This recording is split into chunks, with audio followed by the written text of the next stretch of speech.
Overriding feeling after that? Well, clearly not a performance that we're happy with. An important point in the end, but we know we've got to find more. Having taken the lead again, what was missing after that? Well, two things. We weren't pressing well enough, and we haven't kept the ball well enough, and that caused most of our problems today. The fact that we didn't use the ball well enough, playing out. And when you keep turning the ball over, then it creates that anxiety that you saw. What was the key area today that enabled you to have that control you were looking for? To be courageous and press high when we could and keep ball possession. I think England is a fantastic side. If you look at the players, they play in top teams in Premier League. They're used to keep the ball maybe 60 to 70% of the games. So we wanted to give them something to think about. Physically, how much is in the tank for England, because that's obviously going to be key to what you're able to do? No, I don't think we can complain. I don't think we can complain about anything. The food, the nutrition, the facilities, we're saying that there's no complaints about physical, because we've got everything that we need. It's down to us as players. The 11 that's picked on the pitch need to take full responsibility. If you're tired, sub, come on, and then that's someone's moment to go and shine. How did Trent Alexander-Arnold do in midfield? Look, he did some things that we were hoping for, some of those longer passes. It's something that is new for him, we know that, and we thought these were good games to be able to see that. How do you think Phil Foden did today, because he was close to putting England back in front? Phil's class. There's so much pressure put on these good players that have come off a good season. They expect people just to roll over. We're representing our country, never mind if it's England or Denmark. We want to leave everything out there. So not going to give Phil Foden a red carpet and say, go on, do what you've been doing in the Premier League. It's going to be tough, but Phil needs to take that as a compliment. He needs to adapt, and he will do. He will do. I've seen it many a times, and hopefully it comes good. England top the group, of course, still unbeaten. So now in this interim period, what in particular will you work on? Well, recover from today. It's taken a lot out of the players, again, physically and emotionally. And, clearly we've got to find more cohesion with the ball. So that's what our major focus will be on. Thank you, Aaron. Thanks, Gabriel. England-Slovenia, Tuesday night, 6:45 with us here on ITV1. Well, Gareth, you got the point, but what did you make of the performance tonight? Yeah, clearly not what we would have hoped. At the moment, we're not using the ball well enough, and we have to accept that if you do that, you're going to suffer at times as we have tonight. So we know there's another level that we've got to find. In both games now, England have scored and then dropped deeper and not appeared to press as much. Is that what you're telling the team to do? No. I think we've played teams that are quite fluid in back threes, and it's not easy to get pressure on them, but we've definitely got to do that better than we have done in these two matches. That's been part of the problem, but not keeping the ball has also been a big part of the problem. Trent Alexander-Arnold started in midfield again, but he came off early in the second half. What does that tell us about how he's doing in that position in the middle? Well, I wanted to get Connor on. We needed some energy. We needed to press better, and Connor obviously does that very well. Do you feel with Trent Alexander-Arnold is working? Look, he's had some moments where he's delivered what we thought he would. We know it is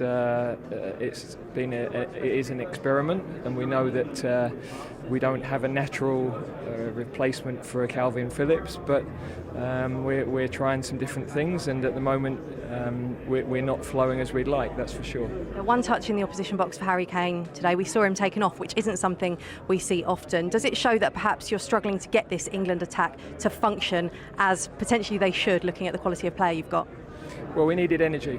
We've had two games in a short turnaround, and we needed fresh legs. We needed energy to press. And at that stage of the game, I think Harry's only had the 190 minutes in over a month.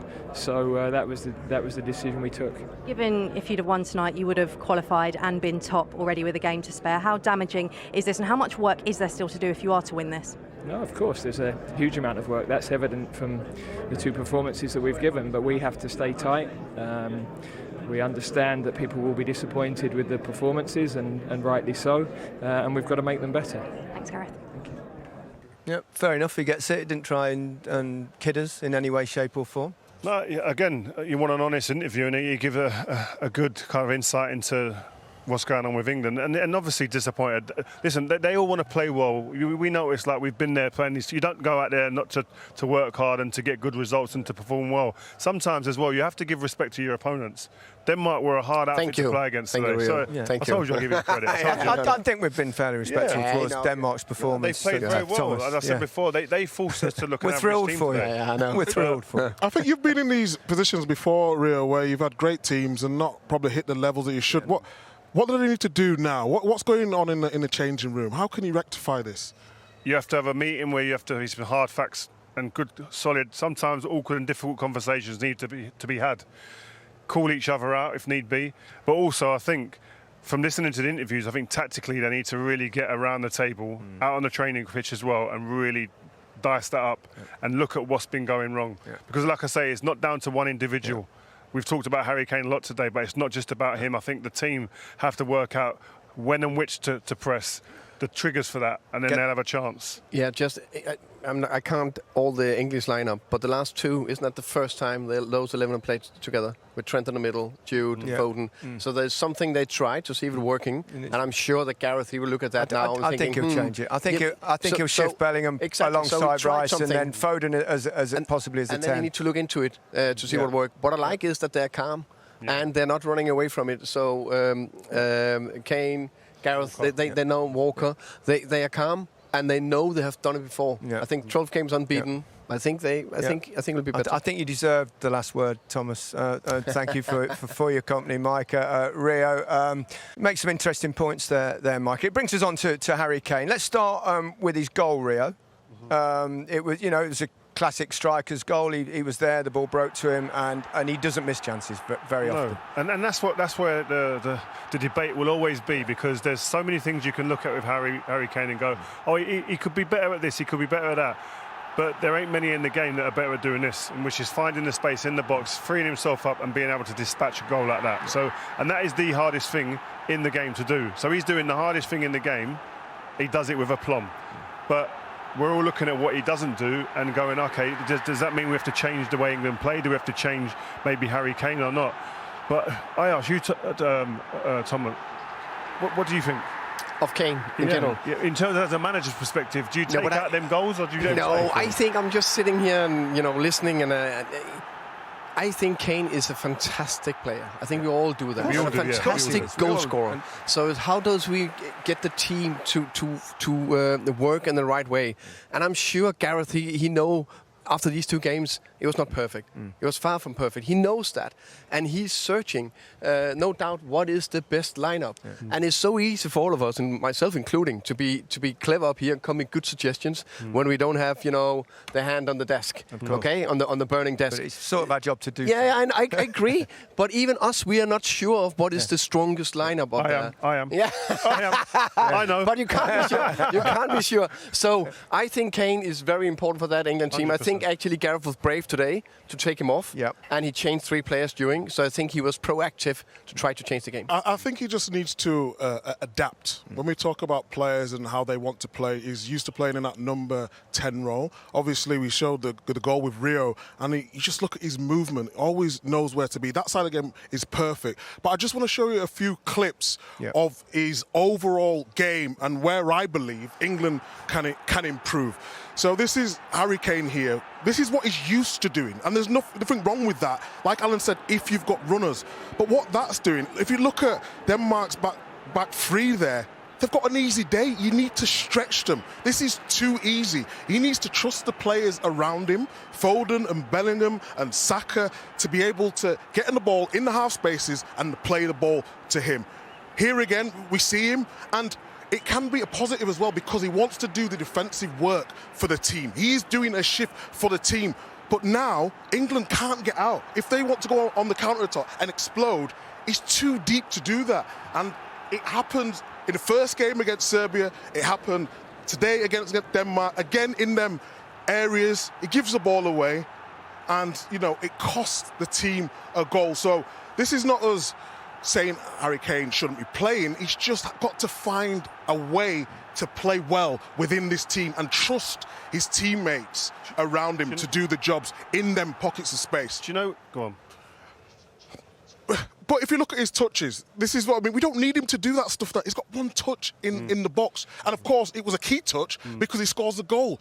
And we can always do that, but trust the players around you to get the ball to him. I agree 100% with Micah saying there. But what I would say is that for all of the shouts and one of them saying, got to stretch the team, get him in behind, he's actually one of the best target men about, by the way. If you can get the ball into his feet, we don't trust him enough or take risks. It's a risky ball to play from back to front, a pass into his feet. He can hold off one or two players, draw a foul, get us up the pitch again in a different way, but we don't even play the ball into him. That's my frustration too. So what do you think on this guy? You've played in these positions. You was great at spinning the channels. What's your thoughts on this? In all honesty, I think Harry Kane needs to do a lot better. I think his movement was minimal. He didn't look to go behind, and he doesn't often.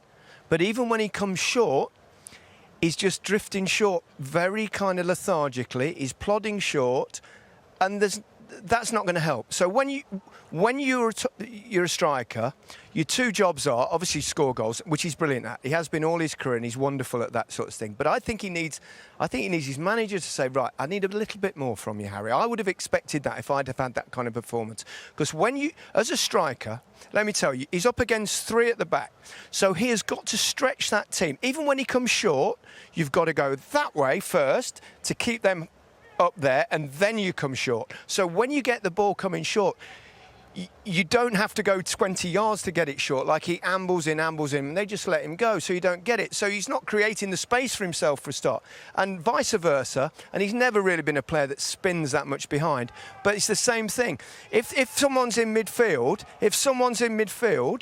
and got the ball, and you want it behind, you go that way first, and then you go behind. And then you stretch the team. If you've got someone going behind, you can stretch the team, and that creates more space for the midfield players behind you. But in his defence, even when that happened on occasions, there wasn't enough of the midfield pushing up from behind. So it's a whole team thing. But he has to. I totally agree. But there is no variation in the way he's playing. So to give the defender something to think about, if he's always coming short and just kind of being laboured in that respect, me as a defender, I'm not having any worries about him going that way. So I can just condense the pitch the whole time. But isn't that what he's done the last 4 or 5 years? Yes. Then he just had runners. I think the key is the runners. Yeah. So we need runners around. I think he's doing what he's done and done very well. Yeah. That's why you need Roland in the team. Exactly. Maybe, yeah. Or other runners going, or Jude is going behind. And he got one touch in the box. Of course, that's good. It's ended in the back of the net. But he didn't get enough service, maybe, or they maybe didn't put enough crosses in. I think that's another thing. I think he gets frustrated. Yeah. And I think sometimes when he does that, he ambles back, and he wants to play his part defensive in the team. But if you're playing fairly deep anyway, and your striker comes deep, as we saw on some of those clips that Micah showed, it exacerbates the issue, because you're too far. Then you've got no target to hit at all. But he's got to stay high under the way England are playing, and then it gives them a chance to get out and get people around him. But he did come short once, and Saka stayed high, and he actually played Saka, and Saka was 1v1. Yeah. He done it in the Euros final when we scored the goal with Luke Shaw. He comes deep, but if you have to have players that are high or running beyond, otherwise it becomes just clogged up in the middle areas, and there's zero effect. Yeah. Okay, let's hear from Harry Kane. Here he is with Kelly. Well, Harry, a goal for you, the first of the Euros, but a frustrating night for England overall. Do you share those frustrations? Yeah, I think so. I think, look, we said before the tournament, it's no easy game in major, and I think that's showing. For sure, we've got levels that we can breach, and we can be better in both with the ball and without the ball. There's no question. But I think the sign of a good team is when you're not playing at your best and you still find a way to get results like we have done in the last two games. So we're top of the group. We're all but qualified, which is what I said in the press conference before. That's the number one objective, and yeah, we know we can improve. So yeah, I know there'll probably be loads of noise and a bit of disappointment back home but we experienced this in the last Euros as well when we drew to Scotland. So it's just a time to stay calm, a time to reflect and try and improve for sure. But step by step, we'll get there. You say no easy games, but are England making it a bit harder than it needs to be at the moment? I think we're struggling, like I said, both with and without the ball. we'll have to go away and look at it back. But I think the pressure in both games just hasn't been quite right, and also with the ball, we haven't been good enough. That's the bottom line from top to bottom, from me all the way to Pix.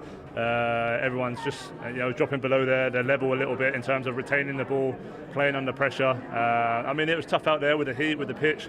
It wasn't easy, but look, we're calm. It wasn't our greatest game, but we got away with a draw, which is a good sign, and now we can hopefully build. Is it on you or the manager that you are dropping deeper when you do score?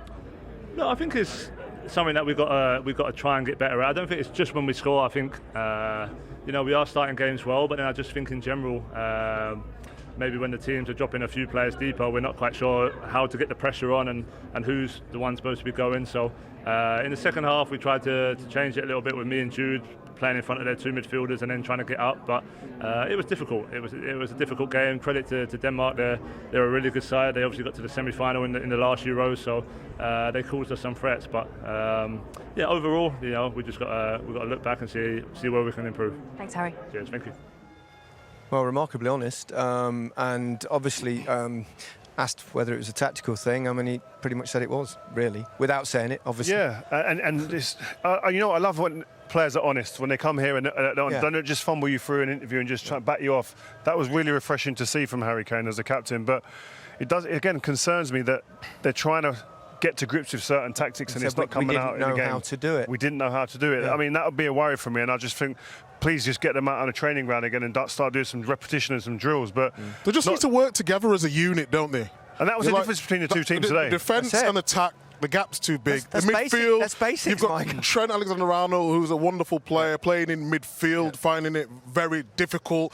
And it's just like part of the team are doing one thing and part of the team are doing the other. They just need to work together as a collective. As a manager, Thomas, what would you do now? If you were looking at that England team, what would you do in terms of trying to get them to be a team that plays as a unit? Take them out for a beer. That's not a bad idea, by the way. I think there's a couple of things that in general they have done good over time. He just said that it was the 12 games unbeaten in the group stages. Yeah. That's fantastic. Okay, so and in the last 3 tournaments we talked about, they've been growing into the tournament. Walker said they're calm. Kane saying they're calm. We know we need to progress, but they're also saying it was not their top moment. So there's no doubt there's things they were looking at. There's things Gareth will look at and see if they can maybe get a little bit higher, if that's what he wants. Yep. Okay. Because. Well, I suspect it is because he put Watkins on. Yes. And he brought off Harry Kane, which is a bold decision. And when he did, Watkins came on, and all of a sudden, like I was talking about before, he was looking to get behind. And that stretches the team. But look at his running there, and look what it does to the Denmark defence. They automatically drop off, and that's what we was talking about. And this is what he can inject into this team. He can run in behind, times his run brilliantly, and then it's a good save, but a goalkeeper. But you mentioned as well, Gary, what can he do off the ball? Can he press? And that's exactly what he can do, which then gets the team higher up the pitch and just makes them a little bit more dynamic. Harry Kane's got a big role to play for England, but in terms of the way England want to play and they want to be aggressive, Watkins as well has a big role to play too. Can you play high, press high as a unit with Harry now? Or not? I said before, can you get him to buy into it? If you push up from the back and give them that support from behind. I think you can. I think you can do the first press. 100%. The team's got to push really high. They do the first press together, like at Manchester City, different players, of course, but they win the ball within 2 or 3 seconds. As it is now, if England drop off, I don't think you can press like that. I don't think it's down to just Harry Kane, though. This isn't just a Harry Kane problem. I think it's not. That's a tactical issue. Yeah, Harry Kane can go. But my big issue today was that the midfielders didn't follow him behind. The only time they followed him behind, we nicked the ball and get a shot on the edge of their box. So the team as a unit have to press together. The problem is you looked at one team today, looked like they were a well-drilled outfit who knew all their roles, man for man. Where against an England team, who looked like they were looking on their shoulders for advice and guidance as when to go. That can't be the case at this level. Denmark were a lesson, weren't they, in how to gauge when to press, when to sit, and the structure, the balance. They all seem to know their jobs, and they were compact. And that's really important in international football, any football. Yeah, definitely. I think they played a good game overall, as you talked about, but defensively they knew when they wanted to press on a goal kick very, very high, who was jumping to press the keeper or the centre-back. They knew in that middle press, okay, can they still go again? And then the lower block, they were nice and compact. Yeah. Plus, in the counter-press, they're very aggressive. Yeah, very aggressive. Very aggressive. They might not have the talent of England, but they had the wherewithal. And the cohesiveness, didn't they? Yeah, no doubt about that. I also think sometimes you face a team or a coach where it's not working the same way. And Thomas, what a goal! Fantastic goal! Fantastic goal! I must say that it's a screamer in any way, and he's getting it here. Well connected with the ball. Yeah. Thomas, fantastic finish. How do you say screamer in Danish? Have you got a word? No, I don't have. No. Stopped him. You stopped him, Gary. You stopped me. Yeah, but as we have said it, fantastic goal. Scorcher? Got one for that? No. Thumper? I need to make a comeback on that one. You've been too long in England. Yeah, exactly. So no. Yeah. Very good. Very good. I thought Christian Eriksen was excellent. Yeah. Let's hear from him. Christian, well played out there, a point, but did you feel like you deserved a bit more tonight? Yeah, I do think that we felt like if there was a team to win today, it was supposed to be us, but obviously we didn't get the win. But for us, it was a better game than the last one. You talk about the last game. If you looked at England's last game, which I'm sure you did, was that the game plan and the way they approached the game that you expected tonight? Yeah, no, I didn't. I don't think England surprised us in any way of how they wanted to play. Of course, we know they have exceptional players, but I think today we hurt them on the chances we had and on the possibilities we had in the game. I just think we should have won instead of getting a draw. Yeah, how much belief did you still have, despite going a goal behind from someone you know very well? Yeah, no, he's always around in the box and he gets all the ugly goals as opponents, but he's there. And obviously, had to come back was a perfect strike from Morten, and it kept us in the game and gave us afterwards a bit of belief. And yeah, I think it was just unfortunate we didn't take the belief to two more goals. Yeah, did you expect once England scored? Did you know that they were going to drop deeper and give you opportunities? No, I don't think they dropped deep. I think it was the game as before. I think even before the goal, it was very even. I think they lost a few times the ball in possession, and we tried to hurt them on the counter and in possession, and they did the same against us. So I think the game was even when they scored and we scored. You mentioned ugly goals. That wasn't an ugly goal that your team scored. No, that was a beautiful goal. I think Harry, of course, is always in the box, and I think Hjulmand had a lovely strike, and it was perfect timing. And how are you feeling now about qualification? No, we still have a game to go. We need a win against Serbia. There's nothing else for us. So yeah, it was a good game for us. It was good progress from the last game. But obviously we have to take the belief into next game, and we need 3 points. Thank you. Thank you. You're welcome. Can I just ask you, Thomas, about Eriksen? Obviously, of course you can. Yeah, in the last Euros, he had the heart attack. Yeah. To see him come back and be such professional and so good within a game, still having an impact. How good is this player being? I think it's been fantastic. I think I've been privileged to see it firsthand because he came back to play for Brentford. That was special. That was very special to see him as the first team session. He was actually terrible in that team session. Normally he has a top touch, but he was bouncing all over it. But then he just grew into it and come back to one of the top clubs in the world. Man United had a very good first season, I think, there. And now he got a little bit criticized of the Danish press because he hasn't played that much the last half season or the whole season, and the way he came into this tournament has been fantastic. I'm very pleased to see. They were critical of him. The fact he's actually playing football in itself is remarkable. It's crazy. Yeah, exactly. But you know, it changed quick. These pundits are awful. You know. Only some, not these here. Everyone else. That's what we like to hear. Thank you very much. Thank you. Jude Bellingham didn't have his best night. I think it's safe to say. He started as a 10 for most of the game, but I mean, we've said perhaps he might be more effective as an 8, as a field player. Yeah, exactly that. Put him alongside Rice, and you see what you get. We're talking about, can he make runs from out to in? This is where I think he's at his most effective. Okay, they didn't get him on that one. When he's scored a lot of his goals for Madrid this season, has been that late run into the box. We talk about tackling.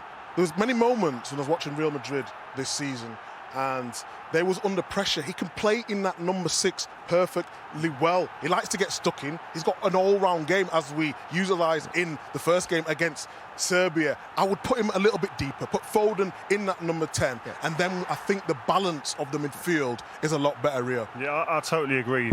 Declan in the 6th, Jude running like this from deep, and Foden just loose in the 10 position. I think you'll get the best out of these guys. I think at the moment it says they don't know when to push, to squeeze together. They don't know who's meant to go in, the distances between each other. And once you've got question marks tactically, or you're having to think before you make a move, when you look over, that split second, the whole picture in front of you will change again. Yeah. And playing at this level, when pictures change, when you turn your head, then all of a sudden, where is everyone? You're confused. And that's how England are playing at the moment. But it can change quite quickly, you know, in international, particularly in tournaments and international football. You suddenly find something, you make a little tactical adjustment, a little shift in the team, and all of a sudden you get a little bit of a spark. I think you sense that from the way the two guys spoke in their interview as well. They're calm. They get it. We're panicking up here because we're fans. We're emotional, but we're not panicking. England are pretty much almost 99.9% certain of going through to the knockouts. But we're panicking about performance, and we know we can do better. But when you listen to those guys and the experience that they have, they know that, like you say, it can change, and they know that, listen, at the end of the day, there's more games and bigger games to play. Yeah, I want to talk about Mark Gay because like the first game, I thought he was outstanding. I thought he was absolutely the pick of England's players this evening. Best player on the pitch again. I think we fought in the first game. Would he have nerves? In the Serbia game, he dealt with that well. Again, he was brilliant again. Again, the word we use is calm, reading the play. Rio knows him really well, has been texting him, and he's just so humble in the way he does everything. And in one of these clips, there's one where he gave it away, and you're sort of thinking, how can he react? They are on the front foot, aggressive. Everything about his game was brilliant, and long may it continue, because we was talking about Harry Maguire before, a big miss, and I think this is what we was talking about. No, this one. There, he's just so strong and aggressive, and he's just had a brilliant tournament. It really has. And I think this is a mistake. This was the one. How do you recover? Yeah. How do you recover? Don't panic. Wait for the right timing. Brilliant. And what a wonderful as a defender as well, Rio. I mean, you can appreciate that as a central defender. Yeah, and I know exactly how to do a team, and to perform like that at this level. And it's I remember my first tournament, and you think to yourself how nervous you are, the anxiety that can build up. But he doesn't look like he's a man at all fussed with the occasion. He's taking it and playing it like he's playing in the cage back where he's from.